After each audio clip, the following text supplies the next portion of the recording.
Ryan, esta película toca temas de mucha actualidad como la obsesión por redes sociales, la cultura de cancelación, las fake news, crisis energética. ¿Cómo fue incorporar al juego del misterio esos elementos y qué buscabas al incluirlos en la trama? Well, a big part of why I wanted to make these movies was because I'm a very big fan of whodunits, those mysteries, and most of the ones that were being made were period pieces, usually set in England, very disconnected from our current world.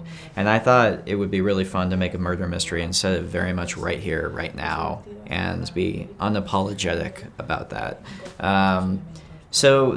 All of the stuff that you're talking about is just stuff that we're all right now angry and laughing and just about, and just that's on all of our minds. And I tried to put all of that in the movie.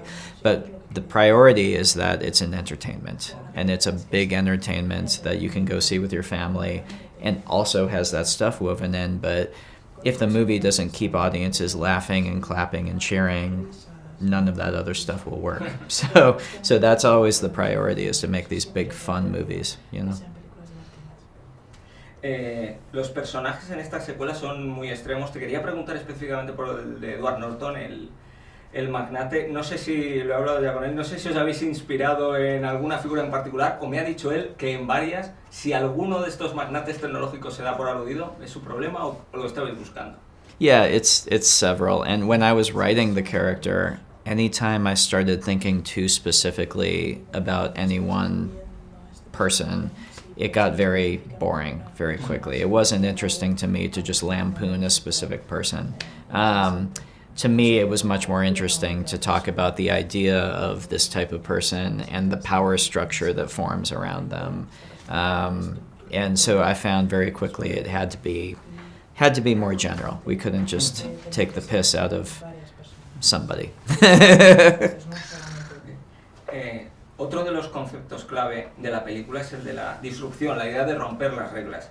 ¿Qué mensaje querías lanzar con esto y si se puede ser disruptivo, si se puede romper las reglas dentro de una superproducción de Netflix? You know, man. Well, I'm hesitant to lay out kind of what I think the message is. It's not really made as a message movie. It does have something I think it's saying, but I'd prefer for the movie to just say it. It'll say it better than I can.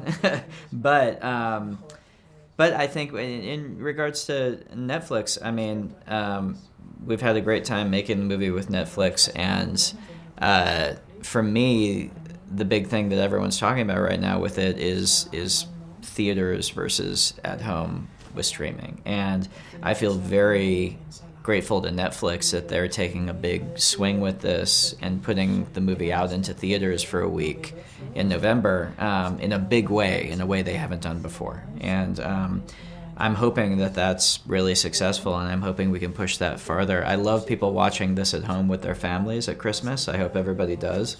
But this is also a very fun experience to have in the theater with a crowd of people. And I hope anyone who wants to do that will be able to do it on the theatrical release. Okay. Yeah. Y ya para terminar, Glass Onion es una secuela, tú ya tienes experiencias en la secuela y rompiendo las reglas, ¿temes una reacción del fandom parecida a la que tuviste con Star Wars o aquello fue exagerado? Yeah, it was exaggerated. I mean, well, I don't know. I mean, the short answer is no. I'm not fearful. But with Star Wars, for example, I mean, I think that